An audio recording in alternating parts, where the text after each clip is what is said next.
గడిచిన వారమంతా కూడా ఆ పరలోక తండ్రి ఎంతగానో మనం ప్రేమించి ఆయన సంకల్పం తప్పున మనందరినీ కూడా కాచి కాపాడుతూ ఆ యొక్క జీవాహారంతో పోషిస్తూ తన రెక్కల చాటున భద్రపరుచుకుని ఈరోజు సంఘముగా మనం కూడుకోవడానికి ఈ సమయాన్ని ఆయన ఇచ్చినది కాబట్టి ఆయనకి ఎంతైనా మనం కృతజ్ఞత కలిగి ఉండాలి. గడిచిన వారం అంతా కూడా అనేక సందర్భాల్లో మన వడగాల నుంచి కానివ్వండి, మన అనారోగ్యాల నుంచి కానివ్వండి, ఆత్మీయ ఎదుగుదల నుంచి కానివ్వండి, అనేక సందర్భాల్లో మనం తప్పిపోయినప్పటికీ కూడా ఆయన మనం రక్షించుకుంటూ మనల్ని కాపాడుతూ ఆయన సంకల్పం చొప్పున మనం పోషిస్తూ ఈరోజు మనం ఆయన్ని స్తుతించడానికి గణపరచడానికి సంఘముగా కూడినందుకు మనం ఎంతైనా కృతజ్ఞత కలిగి ఉన్నాం. దేవుణ్ణి ఆరాధించడం అనేది ఒక్క రోజులో ఆదివారమే మందిరంలో కూర్చుని ఆరాధించాలనేది ఎలా ఉంటుందంటే,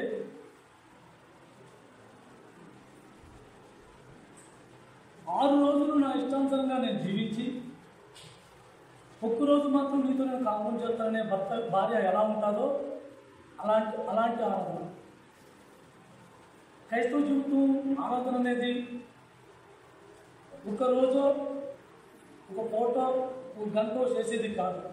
ఆరాధన అనేది రోజు ప్రతిక్షణం దేవునితో సంభాషణ, దేవుని యొక్క వాక్యానుసారం జీవించడం, ఏవైతే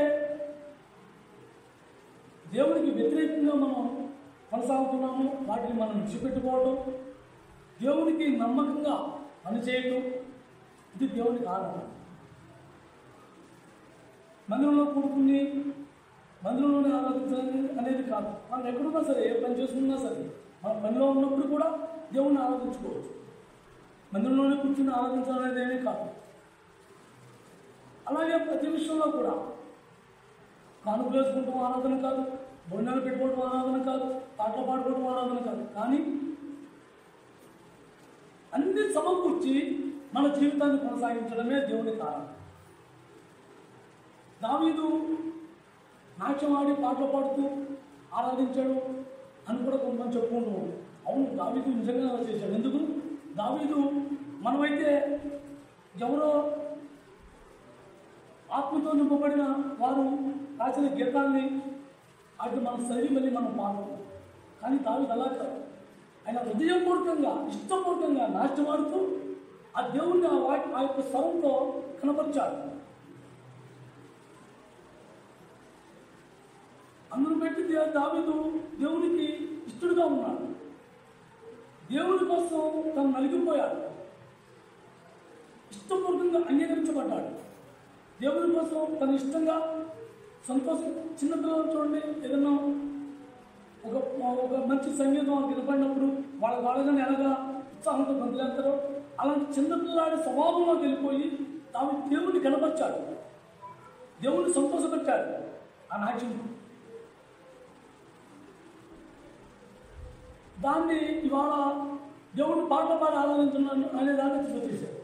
దేవుడిని పాటలు పాడితే ఆరాధన కాదు, మన జీవితం ఆరాధన అయి ఉండాలి.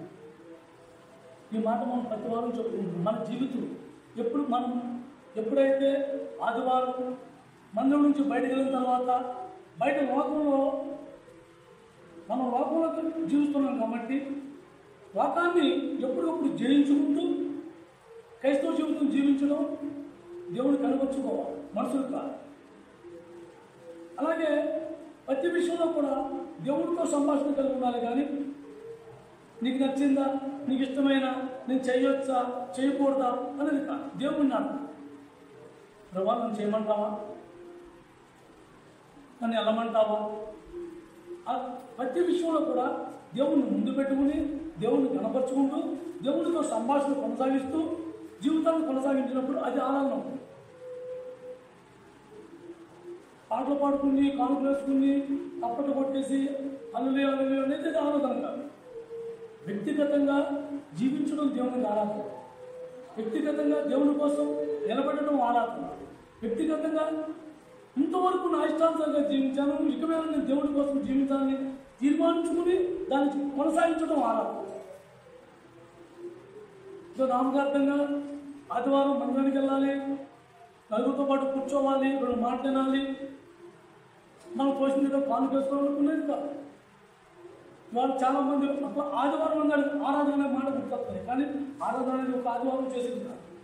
ప్రతిరోజు, ప్రతి పూట, ప్రతి గంట, ప్రతి గడియ కూడా దేవుడిని కనపరుచుకుంటూ దేవుడిని సంతోషపెట్టే జీవితం మన జీవితంపై దేవుడికి ఆరాధన.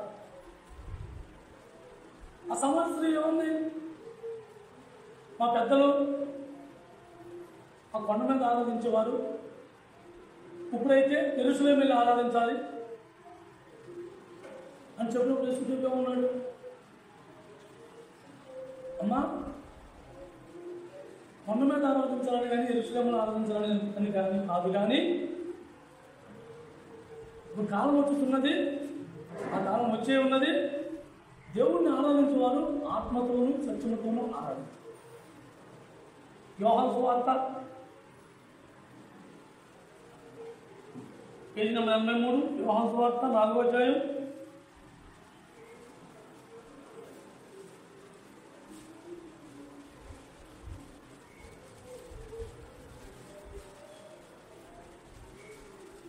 83, యోహాను సువార్త 4వ అధ్యాయం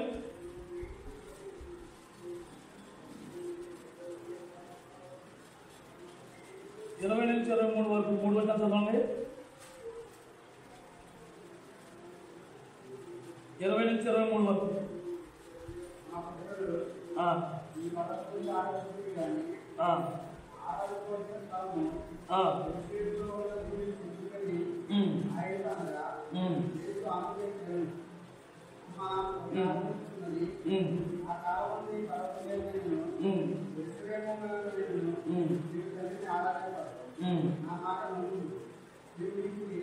ఆరాధించేవారు నేను మాకు కృష్ణుదాన్ని ఆరాధించేవారు అయితే యథార్థంగా ఆరాధించేవారు సత్యవంతులను తండ్రిని ఆరాధించే కాలం వస్తున్నది. అది ఎప్పుడు ఉండేను. నన్ను ఆరాధించేవారు అడ్డువారే కావాలని తండ్రి కోరుతున్నారు. యేసుక్రీస్తు ప్రభు సమర స్త్రీతో ఈ మాట ఎప్పుడు చెప్పాడు? ఆయన బయటకు వచ్చేసిన తర్వాత, తల్లిదండ్రులు విడిచిపెట్టేసి బయటకు వచ్చి బాప్టిజం తీసుకుని ఆయన పరిచయం కొనసాగించిన తర్వాత చెప్పాడు. కానీ అప్పటికే దేవునికి ఆరాధనగా అయిపోయాడు యేసుక్రీస్తు ప్రభు. 30 సంవత్సరాలు తన జీవితకాలం 30 సంవత్సరాలు దేవునికి ఆరాధనగా జీవించేశాడు. దేవుడు చెప్పిన ప్రతి ఒక్క మాట కూడా అవిధేయులైన తల్లిదండ్రులతో జీవిస్తూ వాళ్ళని ఎదిరించుకోకుండా దేవుని కార్యాన్ని పూర్తి చేయటం, బాధ్యతల్ని మేదేసుకోవడం, అన్నీ కూడా ఆ బాధ్యతలు మేదేసుకున్న సమయంలో పోని దేవుని ఎవరు నిర్లక్ష్య పెట్టారా? లేదు. యేసుక్రీస్తు ప్రభు ప్రతి విషయంలో కూడా దేవుని పని పూర్తి చేశాడు. పూర్తి చేసిన తర్వాత ఆయన బయట వచ్చిన తర్వాత పరిచయం చేశాడే కానీ ముందు పరిచయం చేయడం. నీలాగా నాలాగే ఆ తల్లిదండ్రుల దగ్గర జీవించాడు 30 సంవత్సరాలు. తల్లిదండ్రులకి ఇంకా మనం ఎదిరిస్తున్నాం. ఆయన ఎదిరిస్తున్నాం తల్లిదండ్రులకి. వాళ్ళు ఏ రకంగా ఇసుకున్నా వాళ్ళ గురించి పట్టించుకోవాలి. ఆనందంగా అనుభవించాడు. ప్రభుత్వం అడిగేవాడు, నాన్న ఏంటి నాకు ఇది, అవును నీకు అది కావాలి. అలా ప్రతి విషయంలో కూడా దేవుడితో సంభాషణ కొనసాగించాడు. అయితే ఆరాధించేవారు యెరూషలేములో ఆరాధించాలి అనేది అది ఒక మొక్కుబడి. సంవత్సరానికి ఒకసారి యెరూషలేము వెళ్ళడం, ఆ తర్వాత అక్కడ ఎవరు తగ్గ వాళ్ళని అర్పించడం, మళ్ళీ కొనసాగి అది ఆరాధనగా కొనసాగించేవారు. ఎవరైతే ఎప్పుడైతే యెరూషలేము వెళ్ళారో అప్పుడు దేవుని ఆరాధించడం, బలి ఇవ్వడం, రావడం. కానీ యేసుక్రీస్తు ప్రభు వచ్చిన తర్వాత ఏమన్నాడు? ఆరాధన అది కాదు, రోజు ఉండాలి, దేవునికి రోజు అర్పణ అయి ఉండాలి. ఎవరు? నువ్వు నేను. ఆ యేసుక్రీస్తు ప్రభు తన స్వచ్ఛతాన్ని ఎలాగైతే చంపుకుని తండ్రి చుట్టూ నెరవేర్చాడో, ఆయన ఇష్టాన్ని ఎలాగైతే చంపుకుని ప్రతి సమస్యని చిరునవ్వుతో ఎలాగైతే ఎదుర్కొన్నాడో, మనం కూడా అలాగే ఎదుర్కొని ఆ తండ్రి కోసం జీవించడమే దేవునికి ఆరాధన. యేసుక్రీస్తు ప్రభు తల్లిదండ్రుల దగ్గర ఉన్నప్పుడు అనేకమైన అవమానాలు పడలేదా, నిందలు మోయలేదా? ఇంట్లో వాళ్ళు కూడా అని ఉంటారు, ఆ అక్క చెల్లెళ్ళు కూడా, ఆ చెల్లెళ్ళు తమ్ముళ్ళు కూడా అని ఉంటారు. అయినా సరే మనం భరించలేదా? ఎవరైనా ఒక్కసారైనా ఎవరినైనా ఆ విషయాల్లో, ఆయన నిందించిన విషయాల్లో కానీ, ఆయన్ని దూషించిన విషయాల్లో కానీ, ఆయన ఎగతాళి చేసిన విషయాల్లో కానీ, ఆయన బాధ పెట్టిన విషయాల్లో కానీ ఒక్కసారి కూడా కోపడ్డాడు. ఏ విషయంలో కోపడ్డాడు? తండ్రి విషయంలో కోపడ్డాడు. తండ్రి స్థలాన్ని వ్యాపారపూర్వంగా మార్చినందుకు, తండ్రి యొక్క మందిరాన్ని వ్యాపారపూర్వంగా మార్చినందుకు కోపడ్డాడు. ఎప్పుడైతే మనం కూడా దేవుని పట్ల ఆసక్తి కలిగి దేవుని కోసం నిలబడి దేవుని క్రియని సమయం వచ్చినప్పుడు దాన్ని ఎక్కడి నుంచి నిలబడినప్పుడు, అది కాదు సత్యం ఇది అని మనం నిలబడి చెప్పినప్పుడు, ఆ సత్యాన్ని మనం అనుసరించి చూపించినప్పుడు అది ఆరాధన అవుతుంది. ఆదివారం మందిరంలో కూర్చుని ఆరాధించేది అది వారం. వాళ్ళు సంవత్సరానికి ఒకసారి యెరూషలేము వెళ్ళి బలిచ్చేది అదొక అర్పణ. కానీ యేసుక్రీస్తు ప్రభు వచ్చిన తర్వాత స్పష్టంగా చెప్పాడు, మీరు ఇక్కడ కాదు, మీరు ఎక్కడైతే ఉండి దేవుని ఆరాధిస్తారో అక్కడే ఆరాధించు. నువ్వు ఎక్కడున్నా సరే నీ ఆత్మశుద్ధిగా ఉండాలి కానీ, నీ యంత్రాంగం శుభ్రంగా ఉండాలి కానీ, నువ్వు ఆరాధించేది యథార్థంగా ఉండాలి కానీ, నువ్వు ఎక్కడ ఆరాధించున్నావు అన్నది కాదు. మందిరంలో కూర్చుని పాటలు పాడుకుని ఆరాధించేది కాదు. ప్రతిరోజు, ప్రతి గడియ, ప్రతి సమయం కూడా దేవుని కోసం వినియోగించడమే దేవునికి ఆరాధన. మనం ఆదివారం మందిరానికి ఒక్కరోజు సెలవు ఉంటుంది కాబట్టి ఆదివారమే వెళ్ళి దేవుని ఆరాధించాలనుకునేవాడు ఇంకొక అనుభూతి ఏంటి. కానీ అలా కాదు కదా, అలా కాదు. దేవుణ్ణి ఆరాధించేది నిత్యం ఆరాధించాలి. ఆయన యొక్క ఆ బలిపీఠము రగులుకున్న తర్వాత ఆ ధూపార్పణ ఎప్పుడు కూడా దేవునికి ఆపకుండా ఆవుతూనే ఉండేది. అలాగే మన జీవితంలో ఒక్కసారి తీర్మానించుకున్న తీర్మానం దాన్ని మళ్ళీ సంభవకూడదు. దానికోసం మనం జీవించాలి, ఖర్చు అవ్వాలి. ఖర్చు అవ్వకుండా మాత్రం ఆరాధన లేదు. మన జీవితంలో ఖర్చు లేనిది ఆరాధన లేదు. ఆ కొవ్వొత్తు కరిగిపోతుంది కదా వెలుగొచ్చేది. అలాగే మన జీవితంలో మనం దేవునికి వ్యతిరేకమైన విషయాలు మనం నష్టపోయినప్పుడు, దేవునికి అంగీకారం లేని విషయాలు మనం విడిచిపెట్టుకున్నప్పుడు, మన ఇష్టాన్ని మనం చంపుకున్నప్పుడు, అది దేవుని యొక్క వెలుగు మనలో చెప్పు ప్రకాశిస్తారు. దేవుణ్ణి అప్పుడు ఆత్మతో సత్యంతో ఆరాధించడం మనం. దేవుణ్ణి ఆత్మతో సత్యంతో ఆరాధించాలంటే మనం ఎప్పుడు మనం నామకార్థంగా మనలో కూర్చుని అయిపోమని ఎంతో ఆత్మీయుడిని ఆరాధిస్తున్నాను, నా జీవితం దేవునికి ఆరాధన, నా జీవితం దేవుని అంకితం అనుకునేది కాదు. ఎప్పుడు కూడా దేవుని పట్ల ఆసక్తి కలిగి పశ్చాత్తాపంతో ఉండాలి. మన దృష్టిలో మనం మేలు చేసినప్పటికీ కూడా అది మేలుగా మనం అంగీకరించకూడదు. కానీ నేను మేలు చేసిన అనుభవాలు కానీ దాన్ని మేలుగా మనం అంగీకరించకూడదు.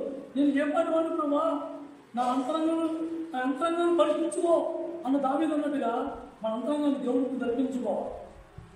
మన వాడు ఉన్న అంతర్యాలు వెలిగిన దేవుడు, వాళ్ళ సత్యాన్ని కోరుకునే దేవుడు. మనం పైకి చెప్తున్నంత మాత్రం మనం ఆరాధకులు కావు. ఆరాధన అనేది ఆత్మతో సత్యంతో ఆరాధించాలంటే అది ఖర్చుతో కూడింది.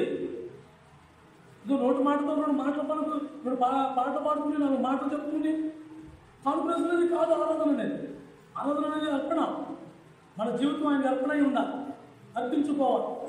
మనగా ఆయన త్యాగంగా కూడి ఉండాలి.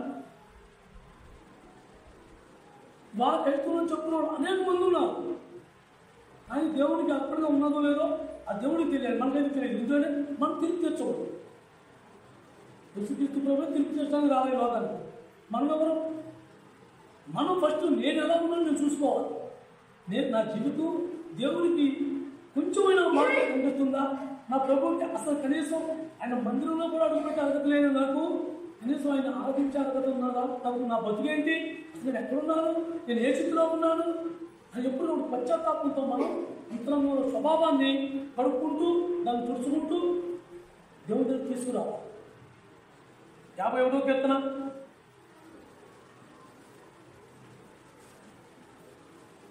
478.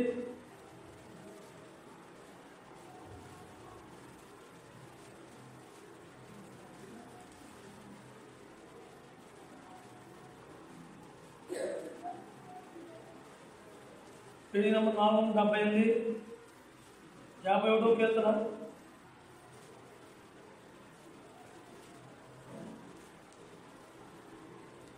ఆలోచన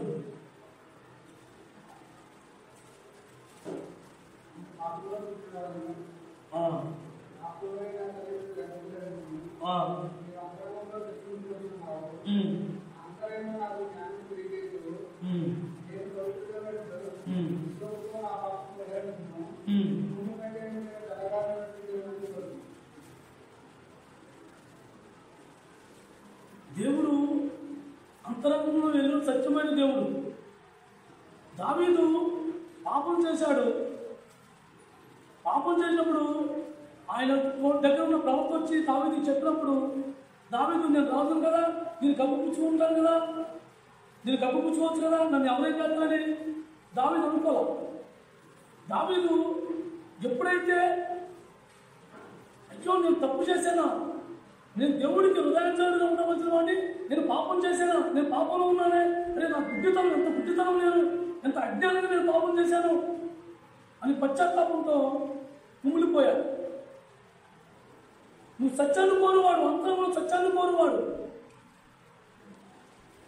అంతరంలో సత్యాన్ని కోరువాడు కాబట్టి నేను నీకు ఎప్పుడు కూడా కృతజ్ఞత కలుగునేవాడిని, ఇంత తేలిగా నేను పడిపోయిన పశ్చాత్తాపంతో ఎప్పటికప్పుడు ఆ పశ్చాత్తాపం కలిగి ఉన్నందుకు దావీదు మళ్ళీ కట్టబడ్డాడు. ఎప్పుడైతే తను చేసిన పాపాన్ని, తను చేసిన తప్పుని అంగీకరించాడు, ఎప్పుడు సాటిగది కాదు, నిర్భయంగా అందరి ఎదుగా అంగీకరించాడు. నేను తల్లి గర్భంలో పాపంగా పుట్టాను, ఎంత స్పష్టంగా చెప్తున్నాడు. నా అంతరంగం, నువ్వు అంతరంగంలో ఎదురు దేవుడు, నేను మోసం చేయడానికి లేదు, నేను కప్పుపుచ్చుకోవడానికి లేదని నా అంతరంగంలో సత్యాన్ని జ్ఞానం తెలియవచ్చేవాడు. అంటే ఎప్పుడైతే దేవుడి ఆత్మ మనలో పనిచేస్తుందో, మనం చేసిన తప్పు నేను వచ్చి మనం చూపించినప్పుడు, ఇప్పుడు నాకు తప్పు ఉంది, నేను తప్పు చేశాను అని పశ్చాత్తాపంతో కూడి ఉన్నాను. అంతరంగంలో జ్ఞానం కలిసేసావు నువ్వు. ఆ జ్ఞానం తేలికి నేను సరిచేసుకోవడానికి, ఆ తప్పుని నేను తప్పుపుచ్చుకోవడానికి కాదు, ఆ తప్పుని నేను నీ ముందు ఒప్పుకుని నేను దాన్ని విడిచిపెట్టుకుని నేను చేసిన లోపాన్ని సరిచేసుకోవడానికి. ఎప్పుడైతే ఆ లోపాన్ని సరిచేసుకుని దేవుని కోసం జీవిస్తామో అది ఆరాధన అవుతుంది. పైకి చూపించుకోవడానికి నేను ఎదరవాళ్ళకు లోపమైపోతానేమో, ఎదరవాళ్ళకు నన్ను తెచ్చుకొస్తానేమో అని నన్ను నేను కప్పెట్టుకున్నానా, అది దేవునికి వేషధారణ అవుతుంది. మన సత్యాన్ని కోరుకునే దేవుడు అయినా, అంతర్యంలో ఎరిగిన దేవుడు, ఆ అంతర్యంలో ఎలా ఉన్నాయో అని తెలియదా? కాబట్టి మనం ఎప్పుడు కూడా దేవుని పట్ల నువ్వు ఎంత ఎదిగినప్పటికీ కూడా చిన్నగా అయిపోవాలి, దేవుని ముందు తక్కువ అయిపోవాలి. మన స్థాయి కాదు మనం పోల్చుకునేది, దేవునితో పోల్చుకుంటే అలాంటి దౌర్భాగ్యుడి గురించి అలాంటి మహనీయుడు వచ్చి భూమిలో ప్రాణం పెట్టాడే, నేను ఏ పాటి వాడిని, నా అంతరంగంలో ఆ పశ్చాత్తాపం ఉందా, నాలో దీన మనసు ఉందా, నా ప్రభు చూస్తున్నాడు, నా ప్రభుకి అన్నీ తెలుసు, అన్ని అంగీకారంగా ఉన్నాయా? ఆత్మీయంగా మనం ఎప్పుడు కూడా తగ్గించుకునే స్వభావం కలిగి ఎప్పటికప్పుడు మనం సరి చేసుకోవాలి. 3వ వచనం చదవండి ఒకసారి.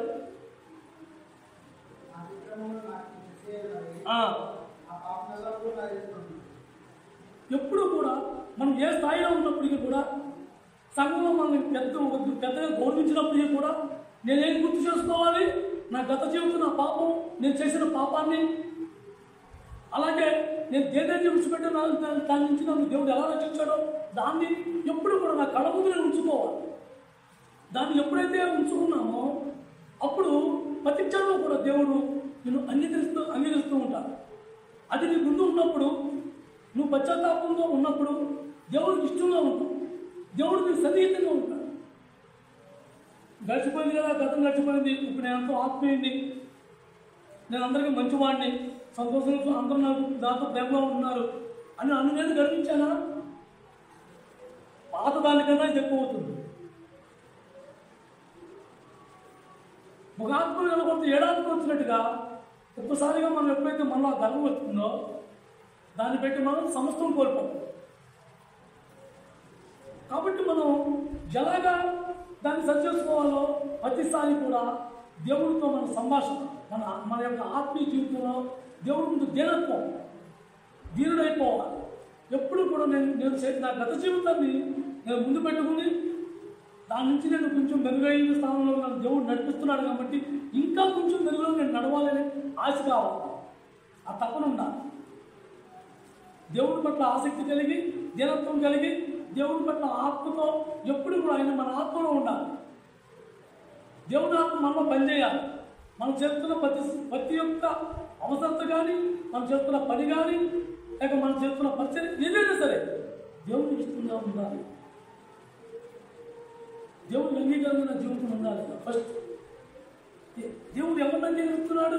మనం తెచ్చే అర్పణ కాదు, మనం వేసే కానుకలు కాదు, మనం ఇచ్చే డబ్బులు కాదు. దేవుడు అంగీకరించి మళ్ళీ అంగీకరించాలి. ఏ పేరు ఇచ్చే బలు అంగీకరించాలి. ఫస్ట్ ఏ పేరు అంగీకరించాలి, తర్వాతే ఆయన బలు అర్పణ అంగీకరించాలి. మనం అంగీకరించబడాలి. ఎందుకు? ఆయన అంతర్యంలో ఎదిగిన దేవుడు, అంతరంగంలో సత్యాన్ని కోరుకునే దేవుడు. మన అంతరంగాన్ని ఎలా ఉన్నదన్నది ఆయనకు తెలుసు. ఆయనకి నచ్చినట్టుగా మనం ప్రవర్తిస్తున్నామా? ఆయన నచ్చినట్టుగా మనం జీవిస్తున్నామా?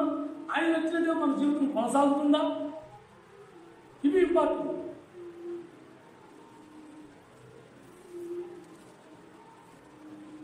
పదహారు రోజులు చదువుతారు.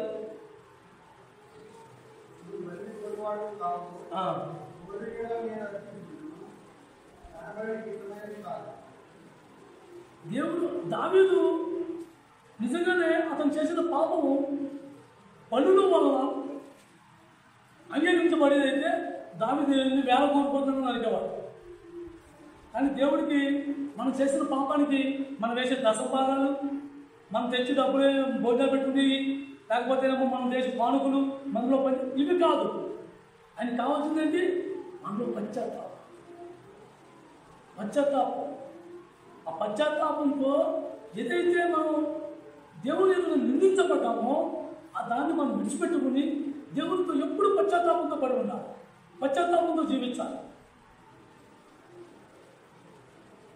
యోబు తన కుమారుడు దేవునికి వ్యతిరేకమైన పని ఏమైనా అంతరంగంలో చేశారేమో అని బలర్పించేవాడు. చేశారేమో అని, చేశారని కాదు. అలాగే మనం కూడా నేను ఎక్కడ గర్విస్తున్నానేమో ప్రభా అని ఎప్పుడు పశ్చాత్తాపంతో ఉండాలి. ప్రతి క్షణం కూడా ఒక వ్యక్తిని వెలుగు చూపెట్టడానికి నేను ఎవరిని, ఒక వ్యక్తిని మనం ఎప్పుడైతే ఒక వ్యక్తిని మనం చూపించాలి, ఒక వ్యక్తిలో లోపం మనం చూపించినప్పుడు అది ఎలా చూపించగలుగుతాము? నన్ను నేను పొగుడుకుంటే, నన్ను నేను గణపరచుకుంటే ఒక వ్యక్తిని మనం చూపించగలం. అని దావీదు ఏం చేశాడు? ఆయన రాజు అయి ఉండి తన పశ్చాత్తాపం ఏమంటున్నాడు? ఆయన నువ్వు బలు నీకు ఇష్టమైనవి కావు, దాని బలు నీకు ఇష్టమైనవి కావు.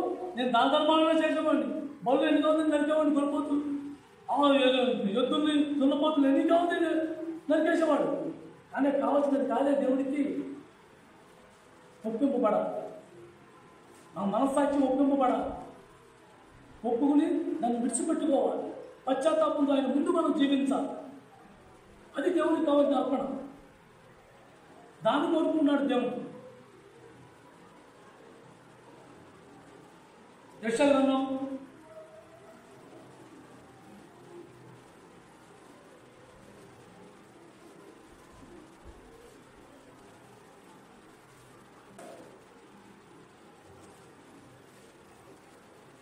40వ అధ్యాయం పేజీ నంబర్ 601.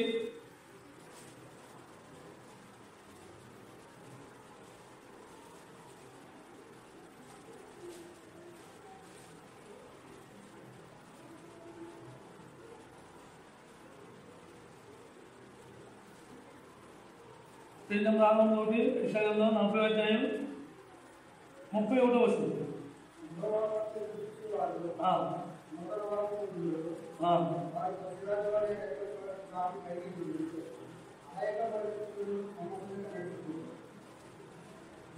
ఎప్పుడైతే దావీదులాగా పశ్చాత్తాపంతో ధ్యాన మనసు కలిగి దేవుడి పట్ల ఆసక్తి కలిగి మనం ఉంటామో, ఏ విషయంలో కూడా మనం సొమ్ము చెల్లిపోతాం, అలసట కాదు. దేవుడి కోసం నిరీక్షణ కలిగి, దేవుని పట్ల నిరీక్షణ కలిగి, దేవుని పట్ల ఆశ కలిగి మనం జీవించేటప్పుడు ఏ విషయంలో కూడా మనకు ఆలోచన కాదు. సొమ్ము చెల్లిపోము. నా ప్రభు ఉన్నాడు, నా ప్రభు వస్తాడు, నన్ను లేవనెత్తుతాడు, నాకు తోడుగా ఉన్నాడు నా ప్రభు అని ఒక ఆశ.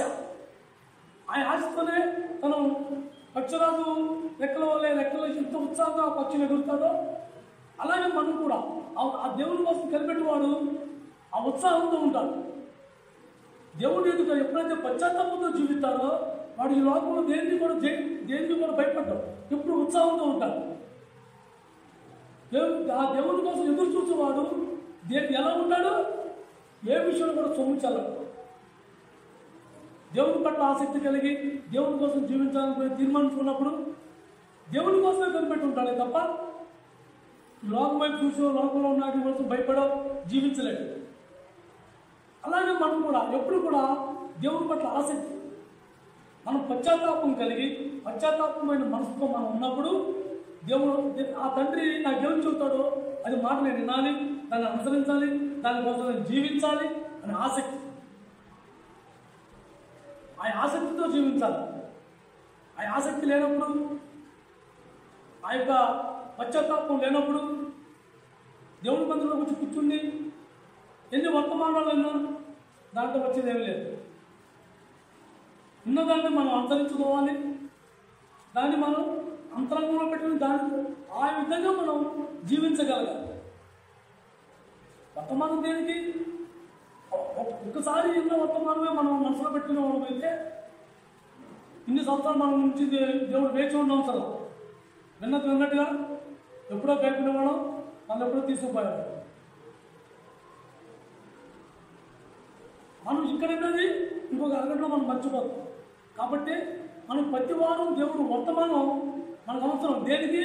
మనం ఏటిలో అయితే విడిచిపెట్టి ఉంటామో, ఏటిలో అయితే మర్చిపోయామో, మన జీవితాన్ని ఎక్కడైతే కొనసాగించలేకపోతున్నామో, ఏ విధంగా అయితే మనం క్రైస్తవ జీవితంలో నడవలేకపోతున్నామో వీటిని సరి చేసుకోవడానికి వర్తమానం.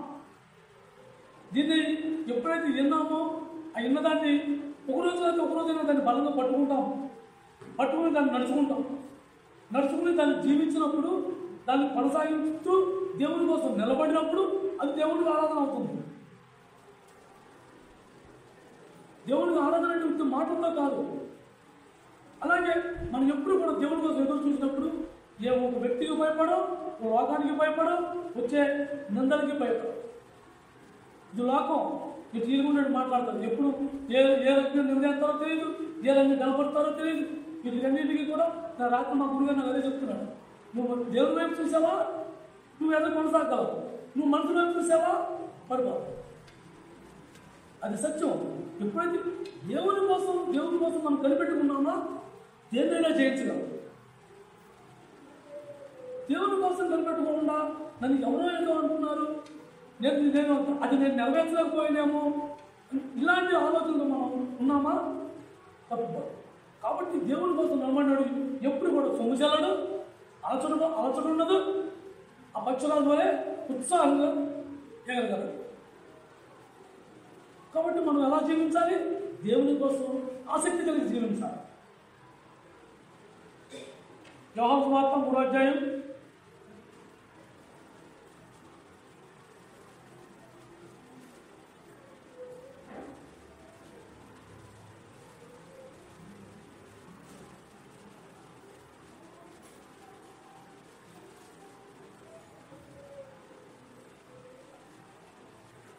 8:42 యోహాను సువార్త 3వ అధ్యాయం 16-17 వచనాలు.